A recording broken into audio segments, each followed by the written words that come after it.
Ben non, on fait pas sauter une salle, non. Il nous a fait une belle François Fellman, là. Alors justement, parlons de cette salle et de communication. Les acteurs de la communication sont là. On a souvent parlé de télé-réalité. Là, si on parlait juste 2 secondes de communication informelle, qu'est-ce qu'il raconte? Il a pastelisé la campagne. Il y a du rose, du jaune, du bleu ciel. Donc tout est beau, tout est gai, mais c'est plus de la télé-réalité. On est revenu à Hélène et les garçons. C'est le plateau d'Hélène et les garçons, c'est la cantine de la fac.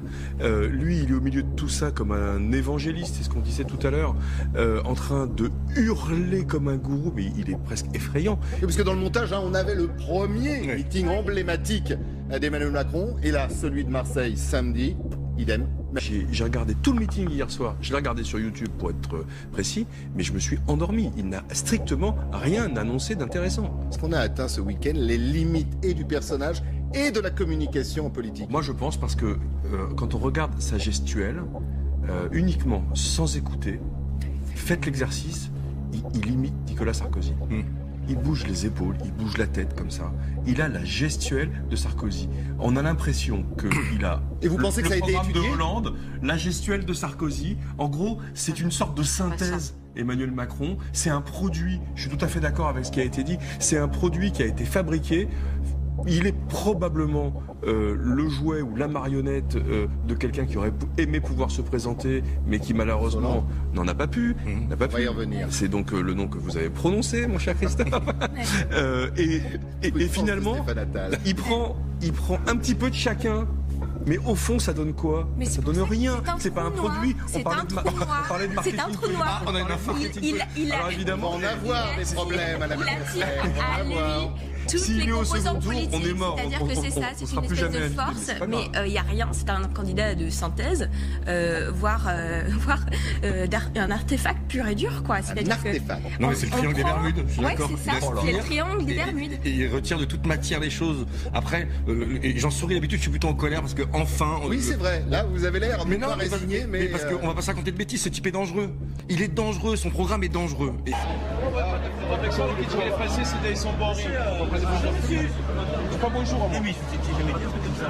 Ne me touchez pas. Ne me touchez pas. Lève ta main, mon frère. Ne me touche pas. Vous dites que les Français c'était bon en rien et vous venez là. Non, tu as dit que les Français c'était bon en rien. On est d'accord ou pas? Je n'ai jamais dit ça. Vous ne passerez pas. On n'a jamais voté, on votera pour vous. Faites tomber les masques d'Emmanuel Hollande ou de François Macron, peu importe.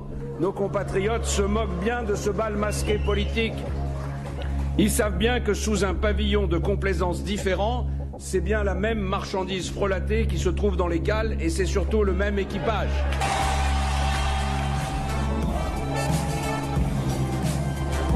Bonjour à vous. Bonjour Marseille. Amis des Bouches-du-Rhône, amis de Marseille. Ville de mon cœur, je vois les Arméniens. Je pense aussi aux Italiens. Les Italiens, les Comoriens, les Algériens, Sénégalais. Je vois les Maliens, les Sénégalais, Les Maghrébins recrutés dans les villages. les Marocains, les Tunisiens. J'en vois des tas d'autres que je n'ai pas cités, mais je vois quoi? Je vois quoi? Je vois des Français! J'aime Marseille parce que j'aime la France. Voilà, une séquence réalisée sans trucage. Il ne s'agit simplement que de montage. Commentaire pendant justement, autant tout vous dire, c'est la franchise dans la médiasphère de Ludovic Delerche. Il ne voit quoi? Il ne voit plus rien. Il n'est pas habité, c'est-à-dire qu'on sent que ce sont des phrases préparées et qu'il ne se les est pas appropriées. Et c'est ça qui dérange, je trouve, à l'image. Il interprète un rôle qui lui a probablement été écrit par d'autres, dont on peut supposer qu'ils sont François Hollande, son épouse et je ne sais qui encore.